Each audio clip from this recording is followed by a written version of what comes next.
Boa tarde a todos. É uma alegria estar aqui nesse mais um Ideias em Pauta, né, com convidados muito especiais. Quero agradecer aqui a presença do professor Anderson. Seja muito bem-vindo à Universidade Presbiteriana Mackenzie. Professora Manuela, que já é da casa, né, mas é uma alegria tê-la aqui no Ideias em Pauta. Né? Quero agradecer aqui a presença, a participação e o apoio também da professora Mariana e da professora Raquel, da professora Marineide, e quero agradecer a presença de todos os alunos e convidados aqui, né, nesse momento muito especial, né, do nosso Ideias em Pauta. Então, para fazer essa apresentação aí dos nossos convidados, vou pedir para a professora Raquel. Professora, pode fazer a apresentação dos nossos convidados, por favor? Com certeza, é um prazer tê-los conosco, né? Então, boa noite a todos, oficialmente agora.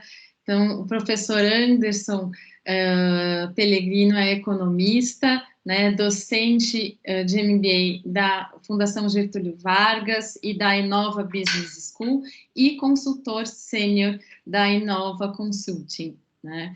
E a professora Manuela, professora da casa, né? A Manuela, ela é docente da Universidade Presbiteriana Mackenzie, no curso de graduação do CCT de Administração, é mestre em Contabilidade e Controladoria pela Universidade de São Paulo, e ela tem experiência em auditoria externa, né? Já trabalhou em consultorias internacionais, por mais de 6 anos, né, acho que foi na Price, não foi na Price, foi na Price, né, na Price, e na West Rock Brasil também, né, então uma pessoa que entende bastante também, né, desse assunto, quando a gente pensa na auditoria, né, e controladoria.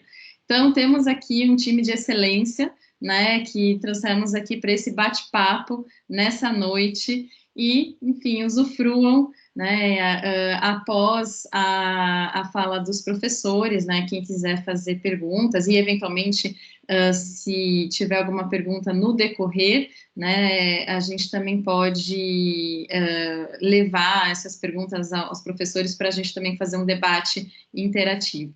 Tá bom? Professores, fiquem à vontade, a palavra é de vocês. Deixa eu só fazer uma correção aqui, eu não apresentei o título da palestra, né? Estou falando, eu apresentei os convidados, não apresentei a palestra, gente, né? Que eles vão falar sobre economia comportamental, duelo entre a razão e a emoção nas decisões financeiras. Desculpa, professores, sejam muito...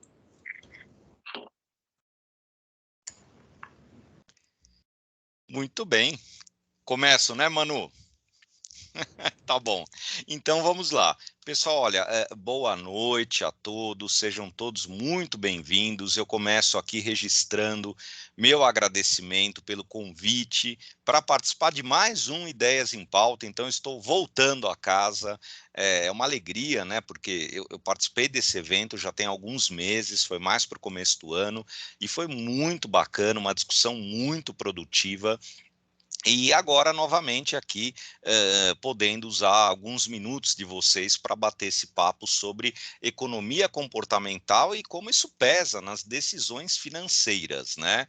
Agradeço ao convite muito gentil da professora Leila, da professora Raquel, da professora Marineide, da professora Mariana, né, todas aí envolvidas na organização, e da professora Manuela, que fará, né, parceria comigo aqui hoje nesse bate-papo. Então, meu super agradecimento a todas vocês, equipe super querida e competente. Me sinto muito bem recebido aqui por vocês e feliz de prestigiar um evento como esse, né?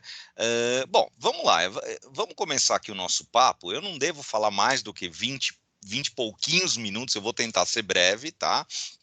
E a ideia é mostrar para vocês uma abordagem introdutória sobre o que é economia comportamental, né? Quer dizer, quem é essa área do conhecimento que vem fazendo tanto sucesso, gerando tanto comentário, né? As empresas agora estão falando e usando muito ferramentas que vêm da economia comportamental, e há também uma aplicação deste campo do conhecimento à área de finanças. Então, fica ainda mais interessante porque a professora Manuela, super especializada no assunto, né, competente, então a gente pensou em montar essa parceria, né? A gente já tem muitas parcerias aí ao longo da vida, né, nesses anos aí de docência, vida profissional, e agora mais uma vez aqui para tratar de um tema tão atual e, ao mesmo tempo, tão relevante, tá?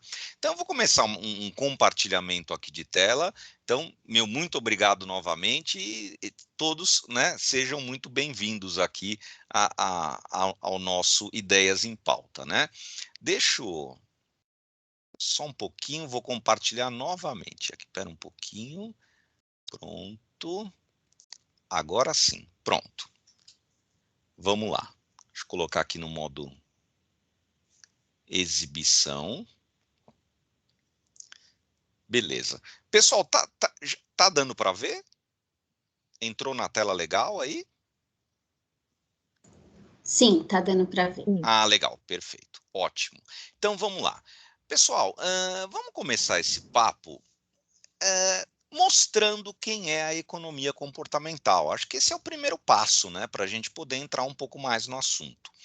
Pessoal, a economia comportamental, primeira informação, ela não é uma temática nova. Tá? Então, ao contrário do que se imagina, não é um tema recente, ele não surgiu há pouco tempo, pelo contrário, nós já temos décadas de estudo, por baixo, uns 40 anos ou mais, com profissionais, cientistas, estudando esse tema tão importante à sociedade e também ao mundo dos negócios. Tá?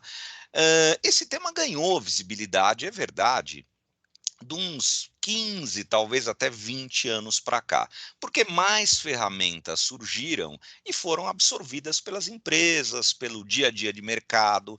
Agora, enquanto tema, realmente ele não é novo. Tanto é verdade, depois a Manu vai até comentar, né, Manu? A gente já tem aí alguns prêmios Nobel, né, de economia que foram dados, né, celebrados a pensadores, a cientistas dessa área. Né? Então, quer dizer, o tema está consagrado, né? Ele já é até alvo de premiações máximas, né, no pensamento econômico, tá? Mas quem é a tal da economia comportamental? Pessoal, primeira coisa, ela representa uma abordagem crítica da economia tradicional, que lá no curso, na teoria econômica, a gente chama de economia neoclássica, né? Mas, independentemente dos termos, a abordagem econômica tradicional, ela é, vamos dizer, vista criticamente pela economia comportamental. Por que disso, hein, gente? Porque a economia comportamental assume que o ser humano é dotado de racionalidade limitada. Limitada.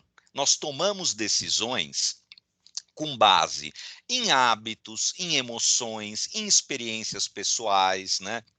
Na influência da família na nossa vida, na influência do comportamento alheio. A gente quer sim agradar outras pessoas, a gente é impulsivo, emocional, passional. Né? A gente tenta simplificar as coisas para não gastar muita energia do cérebro tomando decisões. Então, a economia comportamental ela parte dessa percepção. E a economia tradicional, né, ela encara o ser humano como uma máquina racional de tomar decisões, né? Eu não me equivoco, né, eu não tenho emoções, eu estou plenamente informado o tempo inteiro. Essa figura é muito bonita, mas ela só existe nas páginas dos livros de economia. Ela é mítica. O ser humano de verdade, eu, vocês, né, professora Leila, professora Raquel, professora Manuela, né, a Mariana, quer dizer, nós somos seres humanos, nós temos emoções, nós erramos, nós agimos sob influência do meio, da família, do grupo, né? A gente tem emoção na hora de tomar uma decisão. Então, é disso que a economia comportamental trata, do ser humano de verdade. E para dar conta do recado, que não é brincadeira, né, gente? O ser humano é complexo.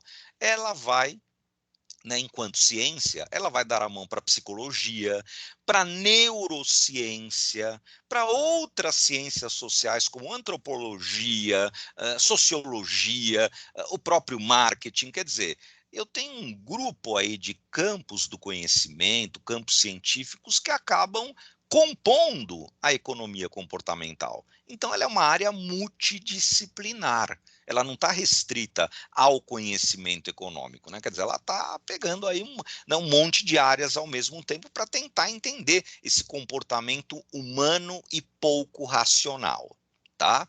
Como é que ela faz isso? Pessoal, ela faz isso partindo do princípio de que pessoas tomam decisões com base em hábitos, em gatilhos próprios que estão presentes na nossa cabeça. Então, ela tenta entender tomadas de decisão, processos decisórios que impactam sobre o ambiente econômico. E a primeira constatação é: pessoas tomam decisões com base em hábitos e gatilhos pré-estabelecidos. Pessoal, a gente chama isso de heurística, né? Palavra diferente aí, né? Meio complicada parece, mas o conceito é simples. O que é uma heurística? Pessoal, é um atalho mental que exige menor esforço numa tomada de decisão. Todos nós estamos repletos de heurísticas. Sabe aquela hora que você está chegando de carro num estacionamento de um shopping? E aí, né, você passou ali da entrada da guarita e você tem o estacionamento para a direita e para a esquerda. Mas por algum motivo, sempre que você vira para a direita, você tem mais dificuldade em encontrar uma vaga disponível. Então você se condiciona a virar para a esquerda. Será que é sempre melhor virar para a esquerda? Não necessariamente, acho que vai depender do dia, pode estar tendo um evento no shopping, pode estar tendo manutenção naquela área, mas você não vai parar para gastar tempo e energia do cérebro pensando nisso, ele já trabalha muito. Você vai passar pela guarita e automaticamente você vai virar à esquerda. Talvez você descubra que naquele dia não foi uma boa, mas o teu cérebro está te poupando de ter que tomar tanta decisão. Isso é um atalho mental que poupa energia no processo decisório. Ele tem problema? Não, nenhum. Quer dizer, talvez você vai esperar mais alguns minutos para achar uma vaga, mas a gente faz isso o tempo inteiro. O problema, gente, é que essas heurísticas, elas podem caminhar por trilhas que nós chamamos de vieses cognitivos ou vieses comportamentais, né? E esses vieses, eles podem nos induzir a erros sistemáticos de percepção e de avaliação. Então, pessoal, se isso é uma atividade corriqueira de pouco impacto na tua vida, legal, você vai continuar fazendo, eu também, e não, né, não tem grande prejuízo, vai te tomar talvez alguns minutos, mas isso pode estar impactando decisões financeiras, isso pode estar impactando negócios, decisões familiares. Os vieses cognitivos são os caminhos que já estão, né? Eu brinco, são as estradinhas que estão prontas no teu cérebro e que você sempre entra nelas, sem perguntar, porque alguma coisa lá te diz que, olha, nem precisa pensar, vai por aí que é melhor. Agora, isso nem sempre é uma boa opção. Vamos dar alguns exemplos aqui de vieses? Viés de compromisso. Esse é um dos mais frequentes. Eu trouxe um exemplo aqui para facilitar. Como é que funciona esse viés? É quando a gente tem lá dentro da cabeça uma opção de escolha mais frequente, que corresponde a uma espécie de compromisso que a gente tem com a gente mesmo sem perceber. Por exemplo, é o exemplo que eu trouxe aqui, tá? Você entra numa cafeteria, numa lanchonete, numa hamburgueria, enfim, né, estabelecimentos desse gênero. E ali você tem, né, num fast food, enfim, e ali você tem as opções de pequeno, médio e grande. Então eu posso pegar o cappuccino pequeno, médio ou grande, eu posso pegar o hambúrguer pequeno, médio ou grande, ou no cinema, né, a pipoca pequena, média ou grande. Eu tenho as opções. Uma pesquisa realizada por cientistas comportamentais nos Estados Unidos revelou que, neste tipo de ambiente, a maioria das pessoas, 2/3 aproximadamente, optam pela versão intermediária, ou seja, aquilo que a gente chama de embalagem do meio ou a opção média. Por quê? Porque a grande sempre parece exagero, e aí a pessoa diz: não, não quero comer demais, ou não vou tomar um balde desse tamanho de café, ou essa pipoca é muito grande. E a opção pequena, ela representa algo que você vai dizer: olha, aí também é capaz de ficar com vontade, né? Era tão pequenininho que não deu nem para matar a vontade. Então eu levo do meio. Isso foi descoberto em pesquisa. E não é uma pesquisa difícil, né, Manu? Porque se eu tiver controle dos pedidos no caixa de um estabelecimento desse, o que não é nada difícil, porque está informatizado, em poucos minutos eu já consigo tirar a preferência do cliente dali, né? Eu não preciso nem interpelar alguém, né, para fazer isso. Descobriu-se que 2/3 dos clientes optam pela opção pela embalagem intermediária. Numa cafeteria, numa hamburgueria, na pipoca do cinema, no refrigerante e por aí vai. Então, a embalagem do meio, ela representa esse viés de compromisso. A maioria diz: eu prefiro a intermediária. Só que dá uma olhada agora. Eu prefiro a intermediária, né? E se eu fosse uma cafeteria e fizesse isso? Espera aí, lançaram mais um tamanho? Agora é pequeno, médio, grande e extra grande. Primeiro ponto, eu acabei de atrapalhar o teu viés. Você entra ali, olha para o cardápio, para a placa ali de produtos e vai ter que gastar mais alguns minutos. Teu cérebro vai dizer: ai caramba, essa estrada aqui não serve. Se eu for por ela, não vai dar certo. Mais ainda, e se essa mesma cafeteria resolver fazer isso? Excluir a opção pequena, agora que ela incluiu a extra grande, e a partir desse momento ela passa a incorporar a ideia de que o viés de compromisso volta a operar, só que agora com uma pequena diferença.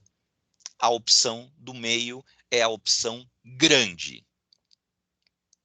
A antiga opção maior agora se tornou a intermediária. Você já imaginou o impacto disso sobre a receita do negócio? Se 2/3 passarem a comprar o grande, o antigo grande, e que se chama agora novo médio, eu tenho um incremento substancial na receita daquela empresa. Isso pode acontecer facilmente. Dá uma olhada no cinema, né? Eu conversando com a Manu outro dia, eu falei: Manu, a gente ia no cinema quando era adolescente, tinha um saquinho de pipoca. Hoje eu vou lá, quando eu olho, eu falo: gente, é grande, extra grande e gigante, né? Eu vou passar mal se eu comer tudo isso. Então, quer dizer, se o viés pegar, eu volto com um balde desse tamanho para casa. Tá? Esse é o viés de compromisso, gente. Ó, mais um viés aqui, o viés de enquadramento. A gente chama de framing, né? Como é que é o framing? Pessoal, você reage de modo diferente a um problema dependendo da maneira como ele foi apresentado a você. Ah, mas peraí, eu não sou uma pessoa racional? Mas a razão é limitada. É isso que a gente está vendendo aqui. Olhem um rápido exemplo. Oferta exclusiva. Compre um e leve 2. Oba, vamos aproveitar, né? Eu compro lá o milkshake, o suco, sei lá, e já vou levar o segundo. Eu me sinto mais atraído. Segundo, oferta exclusiva. 50% de desconto na compra do segundo copo de milkshake, suco, sei lá. Pessoal, financeiramente dá na mesma, né, Manu? Só que o segundo, não, peraí, eu vou levar um só, não preciso do segundo. Galera, é a mesma oferta sobre o mesmo produto. A maioria das pessoas vai dizer, a primeira eu gostaria de aproveitar, a segunda não, eu só vou ficar com o primeiro. Não faz sentido. É a mesma questão, a maneira como eu apresentei te atraiu mais para a primeira opção do que para a segunda. Pessoal, é a prova de que nós temos atalhos rápidos que nos tiram, os vieses são atalhos rápidos que nos tiram de uma reflexão mais atenta. Isso acontece o tempo inteiro, mas no cotidiano nós estamos cercados de situações assim, tá? Aqui é só para que vocês tenham ideia, pessoal, isso aqui é o mapa dos vieses cognitivos. Eu mostrei dois, né? O de compromisso e o de enquadramento, que são dois dos mais populares. A Manu vai falar de mais um ou dois aí. Mas, gente, não dá nem para ler e comentar. Isto aqui é o que já existe hoje de vieses comportamentais mapeados. Ou seja, de como as heurísticas entram, né, escolhem estradas no cérebro e te levam a reações previsíveis. Isso dá previsibilidade. Olha, a Manuela vai agir assim diante dessa situação. Bingo, ela reage dessa maneira. Nós somos assim, tá? Agora, onde a economia comportamental entra nessa brincadeira? Pessoal, a economia comportamental, ela trabalha com a ideia de que é possível diminuir as lacunas entre intenção, decisão e resultado nas pessoas. Ou seja, ela propõe uma alteração em alguns aspectos da arquitetura da escolha. Para quê? Para tentar conduzir pessoas para escolhas melhores. Então, não vou tirar a liberdade de decisão de ninguém, não vou induzir ninguém a fazer nada, eu só vou tentar melhorar esse processo decisório, dando à pessoa a chance de fazer um caminho melhor, sem cair em eventuais armadilhas dos vieses. Por exemplo, né, forçando comportamentos que sejam melhores para a pessoa e até para o coletivo, né, para a sociedade. É aí que entra o nudge. O que é nudge, gente? Olha, não tem uma tradução, seria um empurrãozinho. É um empurrãozinho para quê? Para que você tome uma decisão melhor em teu benefício e em benefício coletivo num processo decisório. Por princípio, gente, um nudge tem que ser rápido, eficaz e de baixo custo. Ou seja, esse empurrãozinho, essa mexidinha na arquitetura da escolha tem que ser rápida, eficaz e de baixo custo. Tá? Vamos dar uma olhada de como essa ferramenta que está muito em alta, chamada Nudge, ela opera. Eu vou fechar aqui dando 3, 4 exemplos. Tá? Primeiro exemplo, esse aqui é clássico, né? Mexe com a ideia de viés de opção padrão, né? Ou viés de default. Como é que funciona isso, gente? Nos Estados Unidos, há uns 12 anos atrás, percebeu-se que a maioria das pessoas, quando recém-contratadas, não optavam por permanecer no plano de aposentadoria. Lá, diferentemente do Brasil, quando você é contratado, você pode optar em participar da aposentadoria ou não. Aqui no Brasil é obrigatória, né? Então, você foi contratado, né, você vai passar a contribuir no INSS. Nos Estados Unidos, você pode dizer quero ou não quero. Qual que é o problema, gente, desse ponto? A maioria das pessoas não optava por participar do plano. Isso começou a gerar uma preocupação, não no presente, mas no futuro. Quer dizer, daqui 30, 40 anos, vamos ter um volume enorme de gente sem aposentadoria e isso vai pesar na sociedade, vai piorar o padrão de vida. É ruim para a pessoa e é ruim para o país. O que eles fizeram? Né? Esse é o caso chamado 401k. Lá nos Estados Unidos. 401k, gente, é o formulário para adesão à aposentadoria. Ele deu nome ao case. O que eles fizeram? Um nudge que foi mudar a opção de adesão para a opção de saída. O opt-in para o opt-out. Como é que você faz isso, galera? em vez de ser algo opcional, eles simplesmente mudaram o formulário. Assim que você é recém-contratado, você passa a aderir obrigatoriamente ao plano. Ah, mas eu não quero. Aliás, obrigatoriamente não, automaticamente ao plano. Mas eu não quero. Beleza, então nós vamos fazer o seguinte: você preenche o formulário solicitando a saída. Então agora a opção é para sair e não para entrar no plano. E aí o que mudou? A maioria das pessoas, pelo viés de opção padrão, entende que ficar em algo que é padronizado traz benefícios. Se é padrão, é porque deve ter algo de bom. Além do mais, mesmo quem queria sair, parou para pensar um pouco e foi se informar, e muitos disseram, não, até que pensando bem é melhor ficar. Pessoal, só de mudar o opt-in, que é a opção de entrar, para a opção de ter que sair, houve um incremento de mais de 15% no número de pessoas que permaneceram aderindo ao plano. Eu não gastei nada, a intervenção foi rápida e, pessoal, aumentar em 15% uma adesão a um plano de pensão, eu estou falando aí de milhões de habitantes. Isso é um nudge. E mexeu com o quê? Com a economia comportamental. Porque a maioria das pessoas estabelece mentalmente que aquilo que é padrão deve ter uma razão de ser, deve ser melhor. E se eu tenho que pedir para sair, é melhor eu pensar direitinho. No fundo é isso, tá? Olha mais um exemplo aqui, gente. Em Estocolmo, eles estavam preocupados com estimular hábito de vida mais saudável na população. Olha o que eles fizeram. Pegaram estações de metrô, a escadaria de saída do metrô, que é subterrâneo, e disseram o seguinte: olha, se as pessoas caminhassem pelas escadas, subissem, né, ao invés de usar a escada rolante, isso incluiria alguns minutos de exercício a mais na vida das pessoas. E já daria uma contribuição para reduzir colesterol, reduzir acessos ao sistema de saúde.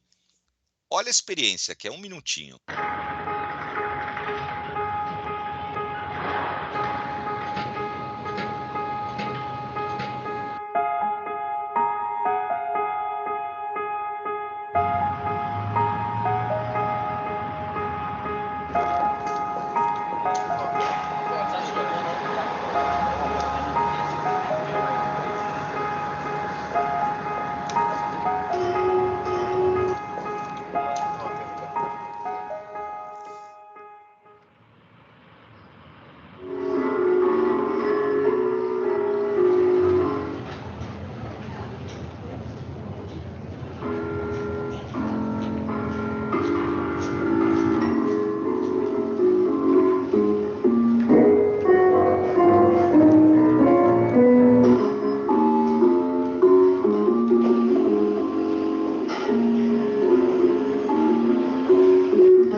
Pessoal, parei até um pouquinho antes aqui, acho que deu para perceber, né? Aumentou consideravelmente o número de pessoas usando a escadaria. Isso representa um incremento a hábitos, né? Um estímulo a hábitos de vida mais saudáveis, tá? Para fechar, mais 1 minuto só, gente, ó, 2 nudges aqui muito legais. Esse aqui é em Amsterdã. Limpeza em espaço público, em banheiro público, né? Banheiros de locais públicos, estação de metrô, de trem, estádio. O banheiro masculino perceberam que, olha, o gasto com produto de limpeza, água, para manter o ambiente devidamente limpo, era muito grande. O que eles fizeram? Colaram um adesivo de mosquinha, que você está vendo aí, dentro do mictório. Para quê? Para induzir os que usam o banheiro a, vamos dizer, né, tentar manter ali dentro o ato, né? Quer dizer, evitar sujeira. Pessoal, isso melhorou consideravelmente o grau de limpeza nos estabelecimentos públicos, em especial os banheiros masculinos. Olha que legal. Olha outro casezinho aqui, né? Isso aqui foi em Londres. Jogar bituca de cigarro no chão. Pessoal, a intervenção é rápida, é custo baixo. Eu pego a lixeira, coloco uma telinha transparente e escrevo. Eles são apaixonados por futebol e escrevo ali qual é o melhor jogador de futebol do mundo, Cristiano Ronaldo ou Messi. E aí você joga a bituca de um lado ou do outro e o volume vai aumentando, né, conforme um dos dois é mais votado. Menos bitucas de cigarro foram encontradas no chão. Passou-se a, inclusive, alimentar o negócio para tentar, vamos dizer, né, pressionar ali a votação pelo seu ídolo de futebol. Olha que intervenção brilhante, tá? Pensando no bem público e no individual também, né? Porque uma via limpa é melhor para todos, um banheiro limpo é melhor para todos, tá? Pessoal, eu paro por aqui, é uma fala introdutória, breve. Quem quiser uma dica de livro, olha, Prêmio Nobel de Economia, Richard Thaler, Nudge, tá bom? Ele trata disso tudo maravilhosamente. Pessoal, super obrigado. Vou parar aqui e vou passar para a professora Manuela, tá bom? Obrigada, Anderson. Muito legal. Nossa, a gente é apaixonado por isso, né? Então a gente fica aqui delirando, né?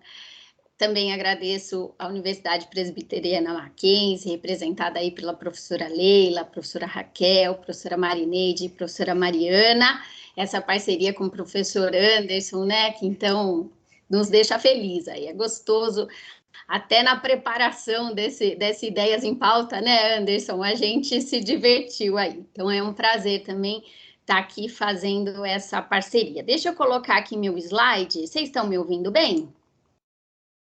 Sim, muito bem, muito Legal. bem. Eu estou colocando aqui, deixa eu ver. Vocês estão vendo em modo apresentação? Sim, Manu. Joia.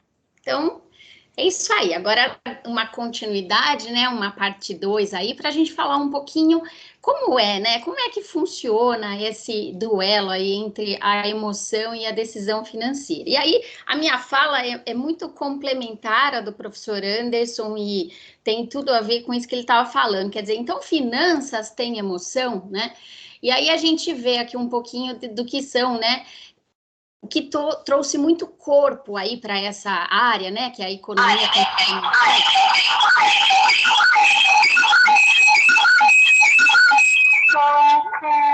Pronto, vocês estão me ouvindo? Agora sim. Sim, tá. Estão vendo o slide também? Sim, perfeito. Tá, deu uma interferência aqui, não sei se para vocês. Enfim, a gente tem aí esses prêmios, né? Prêmio Nobel, que deu muito corpo para a economia comportamental. Então, ela começou ali com Herbert Simon, em 78, que é um economista. Depois, em 2002, o Daniel Kahneman ganhou também o Prêmio Nobel. Engraçado aqui, nesse caso, ele e o Tversky fizeram um trabalho em 1979 e o prêmio foi ganho em 2002, né? Infelizmente, o Tversky já tinha falecido, né, por um problema de saúde. Então, Daniel Kahneman levou o prêmio Nobel sozinho, né? Mas através de uma pesquisa que eles fizeram em 79. E o que é mais surpreendente ainda, eu acho que foi onde trouxe ainda mais corpo, o Anderson estava até falando, né, que a economia comportamental ganhou força nos últimos 20 anos. Esses dois autores, o Kahneman e o Tversky, são psicólogos e ganharam prêmio dentro da economia comportamental. Vocês imaginam o que significa isso dentro, né, aí do que a gente já conhece como prêmio Nobel. Então, realmente é algo que saltou aos olhos aí. Depois tem Robert Shiller em 2013, Richard Thaler em 2017, só para mostrar um pouco isso que o Anderson estava falando, como essa área tem ganhado realmente importância aí no mundo dos negócios, né? E aí a gente fala, eu vou, como o professor Anderson falou, vou falar de alguns vieses também, né? E dentro da área de finanças comportamentais, o professor Anderson falou muito de economia comportamental. As finanças comportamentais, a gente fala um pouco mais daquele conceito do investidor, da pessoa que faz investimentos. E não precisa ser grandes investimentos. Nós, pessoas físicas comuns, somos investidores de uma certa forma, e até no nosso mundo, no nosso dia a dia de compra, né? E aí a gente vê que existe o viés de aversão à perda, que dentro das finanças comportamentais é um dos mais falados. E o que é esse viés de aversão à perda? É um conceito, né, como o professor Anderson falou, é a gente considerar que a gente não gosta muito de perder. Lógico, ninguém gosta, né? Ninguém gosta. Professora, você gosta? Eu também não. Mas o interessante do viés de aversão à perda é dizer que a gente sente mais uma perda do que um ganho, ainda que ele seja na mesma moeda. Deixa eu explicar um pouquinho melhor o que significa isso. Vamos pensar nos Jogos Olímpicos, tá? Tem inclusive estudos a respeito disso, que você tem o campeão, primeiro lugar, segundo lugar e terceiro lugar. Vocês estão vendo aqui? O cara ganhou o segundo lugar e ele não tá com cara de feliz. E o cara que ganhou em terceiro tá com cara de feliz. E a gente sabe que o segundo lugar é melhor que o terceiro lugar, a medalha de prata é melhor que a medalha de bronze, mas acontece o seguinte, a medalha de bronze foi ganha com uma vitória, né? Ele foi ganha, quando ele estava tentando o terceiro lugar, ele tinha o terceiro ou o quarto, e ele ganhou, e ele ficou em terceiro, e ele está muito feliz. Já o segundo lugar, ele não estava pensando no segundo lugar, ele estava querendo o primeiro, ele queria ser o campeão. E ele sim ganhou uma medalha ótima, ele é o segundo melhor do mundo, mas ele ganhou através de uma perda. E aí ele fica com essa cara, e a gente de fato consegue ver isso no olhar dos jogadores, por exemplo, que vão lá receber a medalha do segundo lugar, né? Então, isso ajuda a explicar a gente um pouquinho esse viés de aversão à perda. Um outro exemplo, imagine o seguinte, eu tenho um cidadão aqui que ganhou 50 reais. Ele está super feliz, ele ganhou 50 reais. Essa mocinha aqui ganhou 50, uma moeda, né, uma nota de 50, e depois ela ganhou outra. Então, ela está mais feliz ainda. Acontece que depois ela perde uma dessas moedas e ela fica só com 50. E aí, quando a gente olha as duas situações, esse rapaz está feliz da vida, porque ele tem 50 a mais e ele não estava esperando isso. Mas essa moça tá muito triste. Por quê? Porque ela pensa assim, eu tinha 100 e perdi 50. Note, a situação dos dois é a mesma. Os dois estão mais ricos em 50 reais, a gente diz assim. Mas ele está feliz e ela está triste, porque ela pensa no que ela perdeu e não no que ela ganhou. E isso é um estudo, tá? Isso é fato, né? Esses estudos dentro de economias e finanças comportamentais são feitos muito através de experimentos. Então, aí vem, será que a gente valoriza da mesma forma? E a descoberta não, as perdas a gente supervaloriza, tá? Um outro viés aqui muito legal dentro de finanças comportamentais é a da contabilidade mental. E eu também vou trazer um exemplo para ficar mais fácil para a gente entender. O que é essa contabilidade mental? É assim, e vem ela com contabilidade, já estão pensando aí meus alunos, né? O que é a contabilidade? Mental? É a ideia de que a gente, como pessoa física, como humanos, né? A gente faz caixinhas dentro da nossa mente. A gente separa as coisas, tá? E aí, vamos lá para o exemplo que vai ficar mais fácil de entender. Vamos supor que a gente foi fazer uma compra, tá? A gente foi no shopping e a gente queria comprar uma garrafinha dessa aí, esse squeeze, tá? E aí eu entrei na loja e aí tinha o squeeze por 20 reais. E eu tava quase levando a garrafinha eu encontro uma amiga e ela fala, Manuela, essa garrafinha tá na loja ali pertinho, ali do lado, tá por R$ 15. Eu falo, nossa, eu tava levando por 20, por 15. Valeu a dica. Eu pego, devolvo e não compro, porque eu ia pagar 20, ali do lado tem uma de 15. Beleza, fico feliz da vida com essa minha amiga e vou embora sem levar a garrafinha de R$ 20, até porque eu tenho do lado por 15 a mesma garrafinha. Eu continuo fazendo compras, né? Eu estou muito interessada em fazer ginástica e eu quero também comprar um tênis. E eu vou na loja de tênis e eu entro na loja e o tênis está R$ 400. E eu tô muito animada, tô quase comprando tênis de 400. Entra minha amiga de novo e diz assim, Manuela, na loja do lado, ali bem pertinho, tá, tem um outro tênis de 395. O que eu faço? Falar, é por causa de R$ 5, né? Estou aqui já pagando. Gente, você pode não pensar assim, mas eu digo, a maioria pensa assim. Você compra, você não anda mais para comprar o outro tênis, mas você anda mais para comprar a outra garrafinha. E aí você vai falar percentualmente, gente, nos dois casos, você economizaria os mesmos R$ 5. E por que é que no outro caso você trocou de loja e nesse caso do tênis você não trocou de loja? Porque quando a gente olha e fala 5 perto de 400, a gente tem essa, como professor André, esse viés, né? Esse atalho que acaba nos enganando, tá? Então, isso é o que a gente chama de contabilidade mental. Se você for ver, R$ 5 é R$ 5 em qualquer lugar, né? Tanto na compra da garrafinha quanto na compra do tênis. Eu vou falar de um outro viés, e aqui é um experimento que foi feito nos Estados Unidos. Como eu disse, né, os trabalhos dentro de finanças e economia comportamental são muito baseados em experimentos, e esse experimento foi divulgado no American Economic Review. Olha que interessante. Eles buscaram, eles depois escreveram um artigo, né? Mas eles buscaram anúncios de jornal pedindo, contratando gente, né? E aí o que eles fizeram? Eles simularam currículos falsos com nomes de pessoas. Em alguns casos, eles punham nomes como Emily, Greg, que são de uma forma mais assim tradicional, nomes de pessoas brancas, de brancos. E eles punham, às vezes, nomes como esse, Laquisha, Jamal, que tradicionalmente são de afrodescendentes.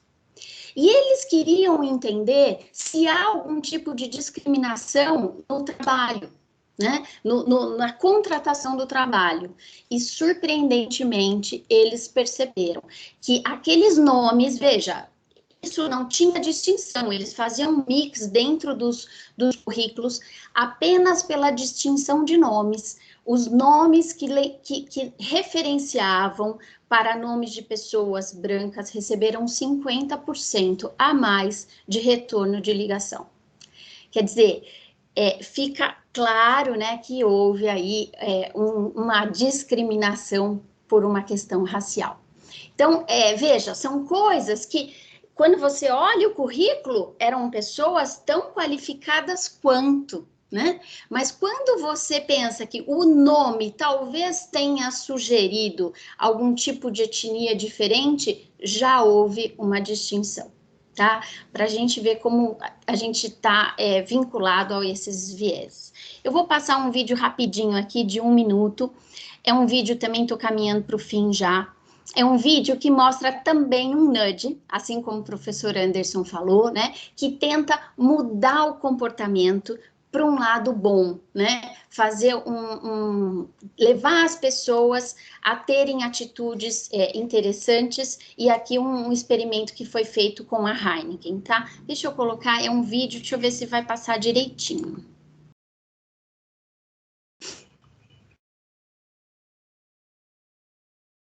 Eu acho que não, vocês estão ouvindo?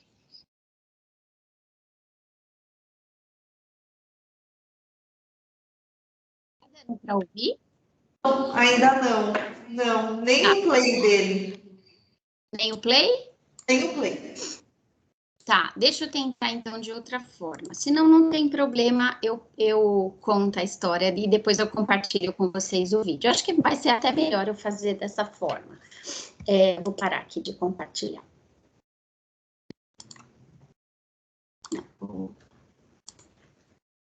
Depois eu vou compartilhar o link, então. Acho que vai ser melhor para a gente ter um pouquinho de tempo para discutir no final.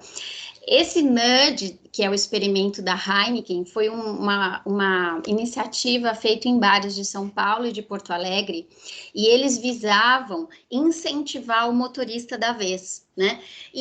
Ao contrário do que a gente vê quando o pessoal tá em barzinho, né? Tem aquela piadinha, ô fulano, você não vai beber, né? Parece que quem não bebe é o chato da história.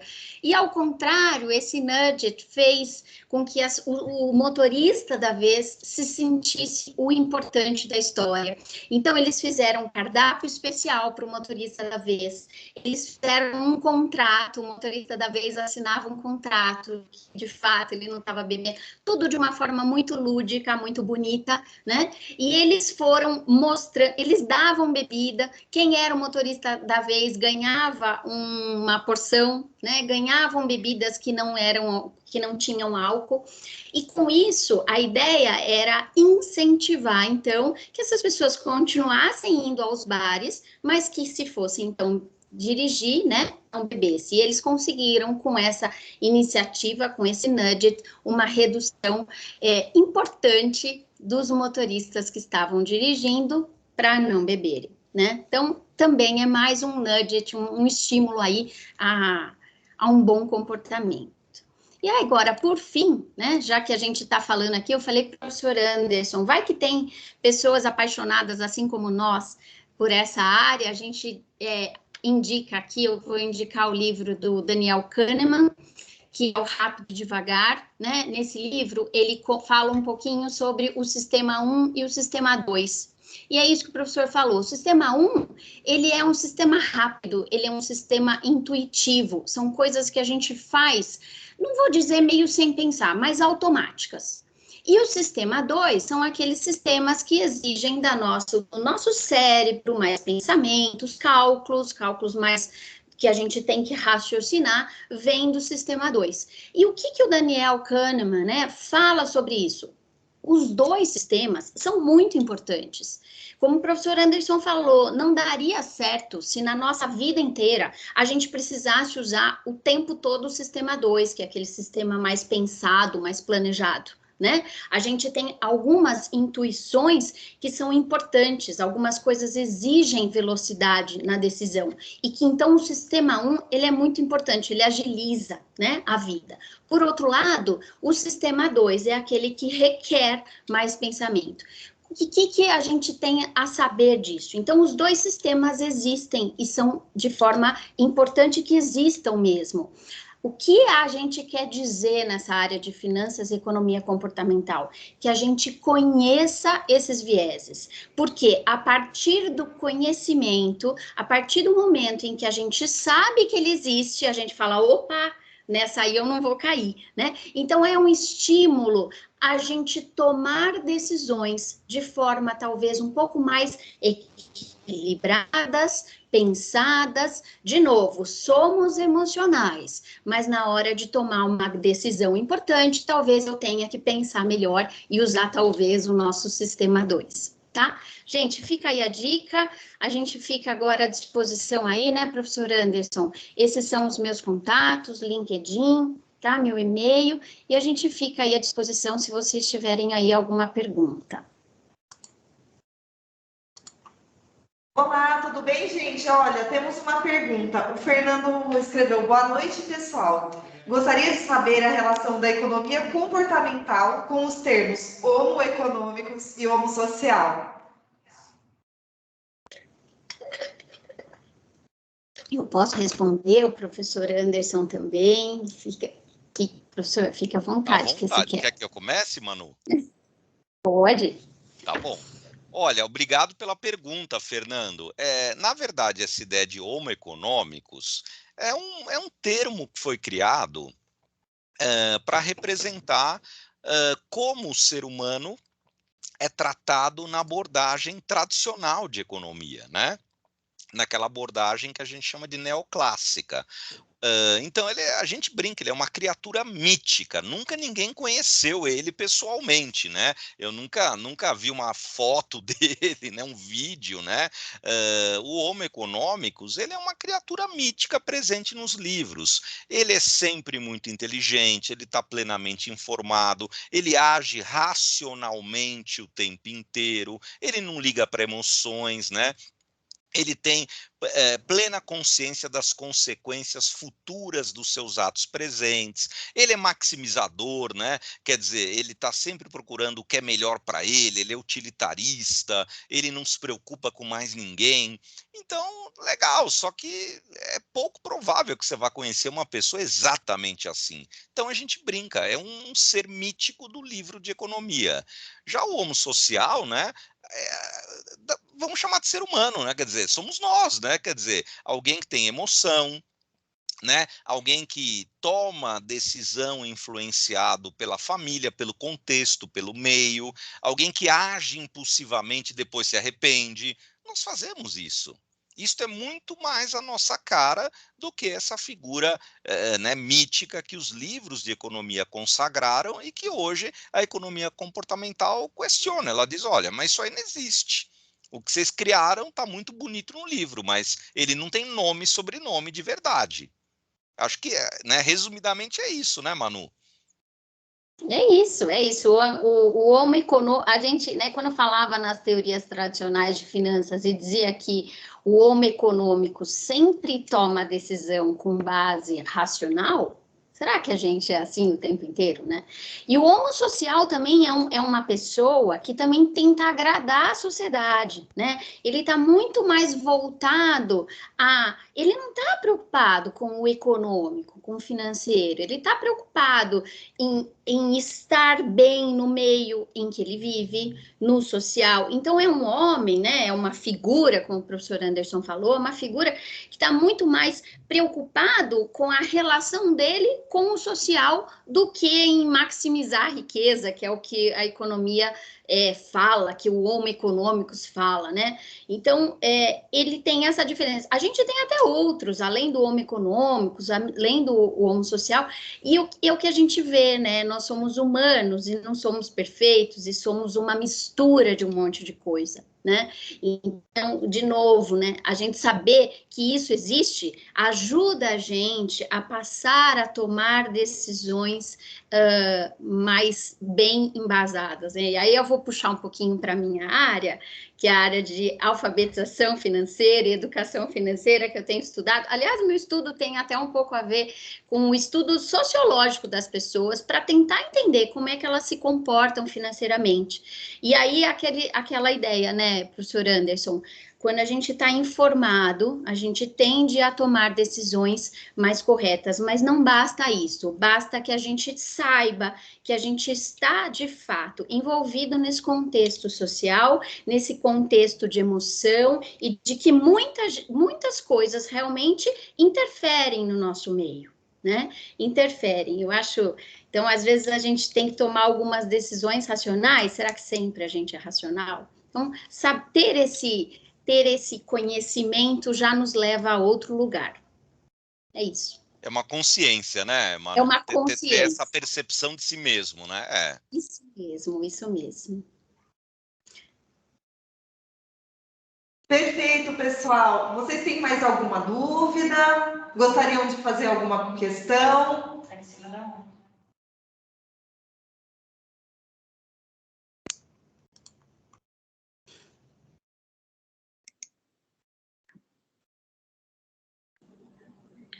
Gente, eu gostaria de fazer uma fala aqui que eu achei assim excelente a fala de vocês.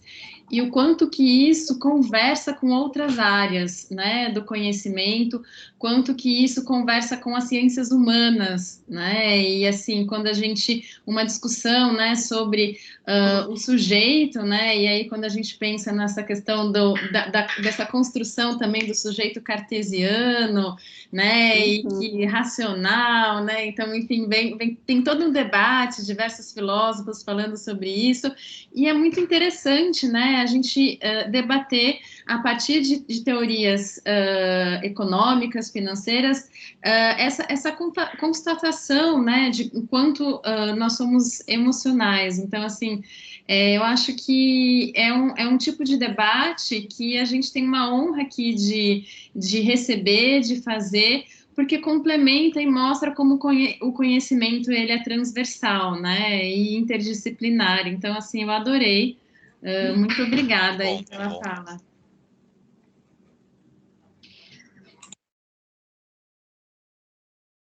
Eu agradeço também, então, o convite, já vou, né, vou me despedindo por aqui, já agradeço muito o convite, fico à disposição, né, a gente deixou aí nosso contato, inclusive outras ideias em pauta que a gente mais gosta, né, professora Leila, de discutir, de trazer né, comentários, o pessoal aí participando. Então, eu agradeço muito o convite, agradeço a atenção de todos vocês.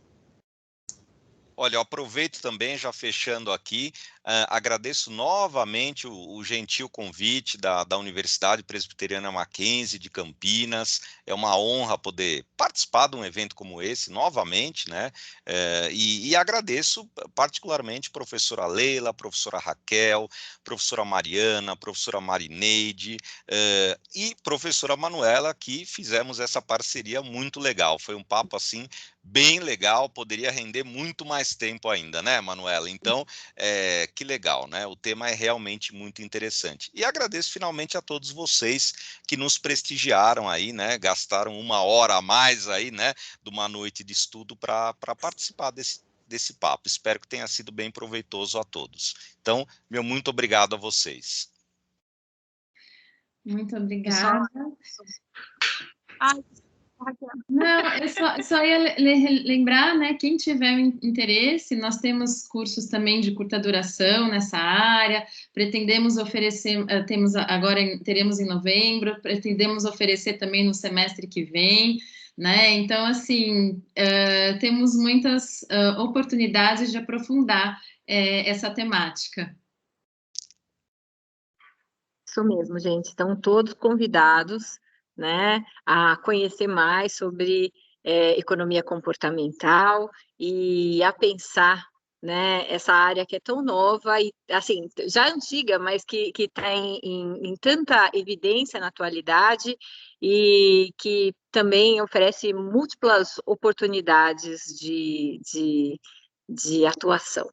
Então, eu quero aproveitar aqui para agradecer ao professor Anderson e à professora Manuela por esse momento excelente, né, que vocês proporcionaram aqui aos nossos alunos e também aos nossos professores, né, trazer esse tema à reflexão, que é bem a ideia, né, desse espaço, desse momento, trazer temas que são pertinentes, que são relevantes no universo do administrador. Então, fica aqui o meu muito obrigado a vocês, obrigado aos alunos, obrigada às minhas colegas aqui, professora Mariana, Raquel, professora Marineide, né? Eu quero desejar uma boa noite a todos, né? E sigam estudando, se aprofundando nessa temática, porque ela é bastante promissora. Boa noite a todos, pessoal. Até mais.